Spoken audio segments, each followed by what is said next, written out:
आप देख रहे हैं अब तक न्यूज़ चैनल। खुदाए बरतर तेरी नवाजिश कदम कदम पे तेरा दुगाना, हमारे ख्वाबों में रंग भर दे के रस्क करता रहे ज़माना। अखबार को तू परचमे पैगम्बरा समझ, ये दास्ताने शहर के आईनादार।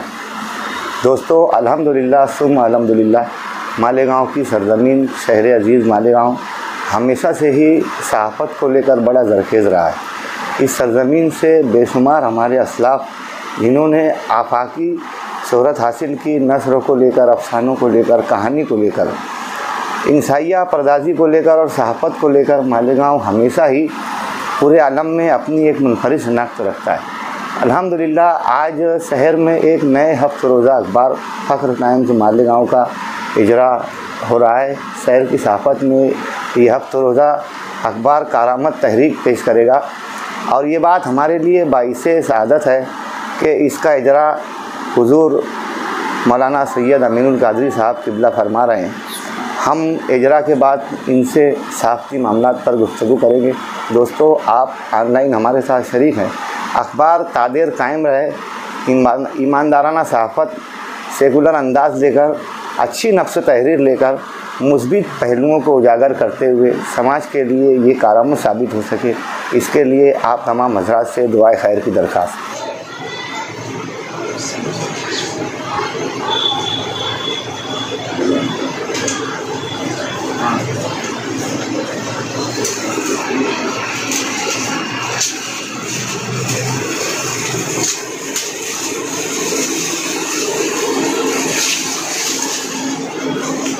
चर्चा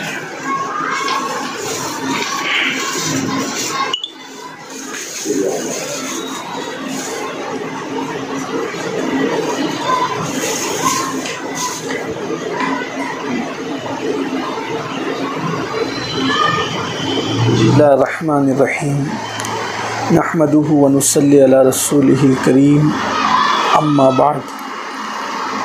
आज माह रमज़ान मुबारक 1442 हिजरी का 30वां रोज़ शुरू होने वाला है, यानी 30वीं शब है। और चंद हमारे अहबाब जो इलेक्ट्रॉनिक मीडिया और प्रिंट मीडिया से ताल्लुक़ रखते हैं, वो एक अखबार के इजरा के सिलसिले में मेरे पास तशरीफ़ लाए हैं और फ़ख्र टाइम्स मालेगांव के हवाले से इस अखबार का इजरा इस वक्त अमल में आया। मैं इसके एडिटर साहब और जमी मुआविनीन और मुताल्लिकीन को अपनी जानिब से मुबारकबाद पेश करता हूँ और दुआ करता हूँ कि अल्लाह इस अखबार को दिन 11वीं रात 12वीं तरक्की अता फ़रमाए। अखबारात हों या मुख्तलिफ़ चैनल्स हों, ये हर रोज़ कम व बेश हमारे शहर में शुरू हो रहे हैं और होना भी चाहिए। लेकिन अगर अखबारात या यूट्यूब चैनल्स वगैरह बतौर बिज़नेस शुरू हो रहे हैं तो ये हमारे लिए तशवीश की बात है। और अगर हक़ सहाफ़त अदा करने के लिए शुरू हो रहे हैं तो ये हमारे लिए बेपनाह खुशी मुसर्रत की बात है, इसलिए कि जहाँ भी हक़ सहाफ़त अदा किया जाए तो वहाँ एक बड़े इनक़िलाब की उम्मीद की जा सकती है। लेकिन अगर कहीं पर सहाफ़त को बिज़नेस बना लिया जाए, कारोबार बना लिया जाए, कलम बिकें, अफ़कार बिके, नज़रियात बिकें, सोच बिके, फ़िक्र बिके, इंसान बिकता है तो उतना नुकसान नहीं होता जितना अफ़कार के बिकने से नुकसान होता है। इसलिए कि इंसान अगर बिक जाए तो फिर कोशिश करके उसको आज़ाद कराया जा सकता है, लेकिन अगर अफ़कार और नज़रियात बिक जाएं तो फिर सदियों बीत जाते हैं, कभी उसको आज़ाद नहीं कराया जा सकता।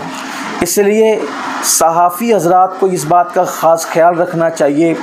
हाथ अगर बिक जाए तो उतना नुकसान नहीं होता, वजूद अगर बिक जाए तो उतना नुकसान नहीं होता जितना नुकसान फ़िक्र और कलम के बिकने से होता है। और मैं समझता हूँ कि सहाफ़त की आज़ादी का सबसे पहले तसव्वुर अगर किसी ने दिया है तो वो इस्लाम है। इस्लाम हर बड़े से बड़े और छोटे से छोटे आदमी से हक़ाइक़ जानने के मामले में हमें आज़ादी फ़राहम करता है, जिसकी बेहतरीन मिसाल सैयदना फ़ारूक़ आज़म रज़ी अल्लाह ताला अन्हु जब जुमा की नमाज के लिए आप खुतबा नमाज से पहले खुतबे के लिए मिंबर पे तशरीफ़ ले गए, तो उस वक्त तो हुआ ये कि एक शख्स खड़े होकर के कहता है कि माले गनीमत में जो चादरें आई थी, एक एक चादर सबको दी गई, हमारे कुर्ते नहीं हुए, हमारे जुब्बे नहीं हुए, आपका कद हमसे दराज और लंबा है, आपका जुब्बा कैसे बन गया, आपका लिबास कैसे बन गया, ज़रूर हमको एक देकर आपने दो चादरें रखी है। उस वक्त अमीरुल मोमिनीन ने ये नहीं फरमाया गुस्ताख तो इतनी बड़ी हस्ती की बेअदबी करता है, ऐसा कुछ भी नहीं कहा, इसलिए कि इस्लाम ने आज़ादी राय का इजहार पूरी कौम को अता फरमाया था। लेकिन वक्त का अमीरुल मोमिनीन जिसकी हुकूमत उस वक्त बिला शिरकत गैरे 3 बर्र आज़मों पर थी, वो वक्त का अमीरुल मोमिनीन कहता है इसका जवाब मैं देने की बजाय मेरा बेटा देगा। और बेटे ने खड़े होकर के कहा आप सही कहते हो कि मेरे बाबा का कद दराज है और एक चादर से इनका जुब्बा बनना मुमकिन नहीं है, लेकिन चूँकि इनके कपड़े इतने फट चुके थे, पहनने के काबिल नहीं थे, तो चूँकि अब्बा को भी एक चादर मिली थी और मुझे भी एक मिली थी, तो मैंने अपने हिस्से की चादर अपने अब्बा को दे दी और 2 चादरें मिलाकर मेरे वालिद का जुब्बा बनाया गया। तब लोगों को इत्मीनान नसीब हुआ। ये होती है जब वो इंसान की राय की आज़ादी, अफ़कार की आज़ादी, जिसका इस्लाम कायल भी है और इस्लाम इसको पूरी कायनात में नाफिज़ भी करना चाहता है। काश कि हमारे यहाँ भी सिर्फ़ शहरी सतह पर नहीं बल्कि मुल्की सतह पर और मुल्की सतह से लेकर आलमी सतह पर सहाफ़त के कलम न बिके होते या सहाफ़ियों के अफ़कार न बिके होते, तो शायद आज हमारा हिंदुस्तान कहीं और होता।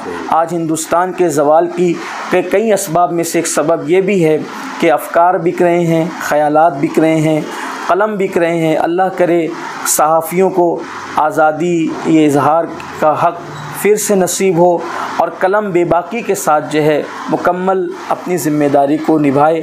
आखिर में ये बात कहूँगा, अगर कोई ये शख्स कहता है कि मैं अकेला हक़ बोलकर क्या करूँगा, तो अच्छी तरह याद रखिए हक़ की आवाज़ होती है। हक़ को कितना ही दबाया जाए, हक़ को कितना ही छुपाया जाए, हक़ एक दिन रंग लाता है। मिसले हिना के, जैसे हिना अपना रंग दिखाती है यानी मेहंदी, वैसे ही हक़ अपना रंग दिखाता है। हक़ को एक दिन गलबा ज़रूर नसीब होता है, इसलिए अकेले ही रह जाएं लेकिन हक़ बोलते रहें। किसी बहुत बड़े मुफ़क्किर का कौल है, जब तक हक़ बोलोगे नहीं उस वक्त तक हक़ तक यानी अल्लाह तक पहुँचोगे नहीं। अगर हक़ तक पहुँचना है तो हक़ गोई को अपना शियार बनाओ। अल्लाह करे फ़ख्र टाइम मिल्लत के लिए फ़ख्र का बाइस बने और ये हक़ के सहाफ़त अदा करे। अस्सलामु अलैकुम व रहमतुल्लाहि व बरकातुहू। बिस्मिल्लाहिर्रहमानिर्रहीम। आज बहुत बड़े खुशी की बात है कि मालेगांव उर्दू ज़बान वाले शहर में से एक हफ्त रोज़ा फ़ख्र टाइम का इजरा अमल में आया। मैं इस मौके पर सबसे पहले अखबार के मुदीरान बिलखुसूस मुस्तकीम साहब, जाबिर साहब और दीगर ज़िम्मेदारान को मुबारकबाद, अपने दिल की अमीर गहराइयों से मुबारकबाद पेश करता हूँ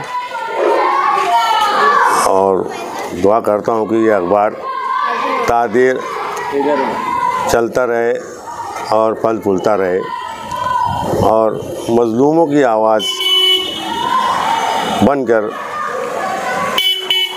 अपनी ज़िम्मेदारी, सहाफ़ती ज़िम्मेदारी अदा करते रहे।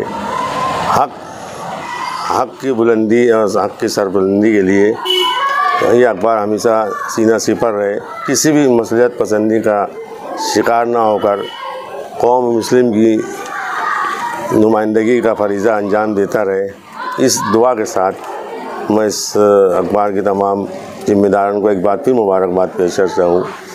ये अखबार दिन दूनी रात चौगनी तरक्की करता रहे। वाखिर दावाना अल्हम्दुलिल्लाह। अस्सलाम वालेकुम। मैं साकिर साहब तहे दिल से मुस्तकीम साहब को फ़ख्र टाइम अखबार की मुबारकबाद देता हूँ और अल्लाह से यही दुआ करता हूँ ये पेपर बहुत ही कामयाबी के साथ तरक्की करे। अस्सलाम वालेकुम। मैं रियाज शाह, मैं मुस्तकिम शाह को तहे दिल से मुबारकबाद देता हूँ। आज उनका फ़ख्र टाइम पेपर चालू हुआ है। ईद का पहला समारोह